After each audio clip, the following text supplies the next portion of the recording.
2026 সাল বাংলাদেশ যখন কৃত্রিম বুদ্ধিমত্তা আর ডিজিটাল বিপ্লবের জোয়ারে ভাসছে, ঠিক তখনই পদ্মার আড়ালে রচিত হচ্ছে এক ট্র্যাজিক মহাকাব্য। যে হাম্বা মিজলসকে আমরা ইতিহাস বানিয়ে ফেলেছিলাম, তা আজ আমাদের ভবিষ্যৎকে গ্রাস করছে। এটি কেবল একটি সংক্রামক ব্যাধি নয়, এটি একটি সিস্টেমেটিক ফেলিওর বা রাষ্ট্রীয় ব্যবস্থার সামগ্রিক ব্যর্থতা। পেছনের দিকে তাকানো যাক। অন্তর্বর্তী সরকার যখন রাষ্ট্রীয় সংস্কারের ঝান্ডা ধরেছিল, তখন জনস্বাস্থ্য কেন তাদের রাডারের বাইরে ছিল? গবেষণা বলছে সেই সময়ই মাঠ পর্যায়ে স্বাস্থ্যকর্মীদের কর্মবিরতি এবং প্রশাসনিক বিশৃঙ্খলতা চরমে পৌঁছেছিল। টিকার কার্যকারিতা বজায় রাখার জন্য যে নিরবিচ্ছিন্ন বিদ্যুৎ ও হিমাগার প্রয়োজন, তার চিরচেনাটা ভেঙে পড়েছিল তখনই। সংস্কারের দোহাই দিয়ে মাসব্যাপী টিকার কর্মসূচিকে স্থিতিল রাখা হয়েছিল, যার মাসুল আজ শিশুরা দিচ্ছে। তারা কি জানতেন না টিকাদানের এই ক্ষুদ্র বিরতি একটি জনতান্ত্রিক বিপর্যয় ডেকে আনতে পারে?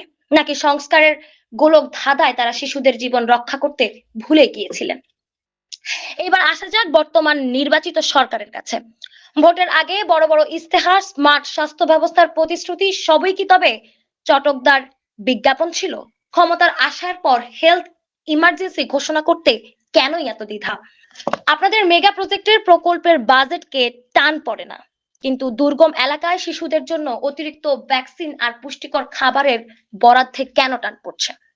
কেন এখনো শত শত শিশুর মৃত্যুকে কেবল মৌসুমী জ্বর বলে লঘু করার চেষ্টা করা হচ্ছে? উপকূলীয় চলাঞ্চল থেকে পার্বত্য চট্টগ্রাম, যেখানে স্বাস্থ্য কেন্দ্রের দূরত্ব মাইলের পর মাইল, সেখানে ভাইরাস যখন থাবা বসায়, তখন তা মহামারীর আগুনে ঘি ঢালার মতো কাজ করে। পুষ্টিহীনতায় জীর্ণ একটি শিশুর শরীরে যখন হামের ভাইরাস আক্রমণ করে, তখন তার বাঁচার সম্ভাবনা থাকে অতি ক্ষীণ। এটি কেবল একটি চিকিৎসাগত মৃত্যু নয়, এটি একটি সামাজিক এবং রাষ্ট্রীয় অবিচার। আপনারা কি শুনতে পাচ্ছেন সেই মায়েদের আর্তনাদ, যারা রাষ্ট্রের অবহেলার কারণে তাদের সন্তানদের কবরে রেখে এসেছেন? সরকার পরিবর্তন হয়, ক্ষমতার নতুন মুখ আসে, কিন্তু অভাগা জনগণ কান্নার সুর বদলায় না। বিগত সরকারের অবহেলা আর বর্তমান সরকারের গুরুত্বহীনতা, এই দুয়ের জাতাকলে পিষ্ট আমাদের আগামী ভবিষ্যৎ। হামে মৃত্যু প্রতিটি শিশুর রক্ত আমাদের অব্যবস্থাপনায় গায়ে লেগে আছে। আপনারা কি শুনতে চাচ্ছেন তাদের নিরবিত চিৎকার? নাকি পরের নির্বাচনের রঙিন ব্যানার নিয়ে ঢাকা পড়ে যাবে সেই ছোট ছোট শিশুদের প্রাণহীন দেহটা?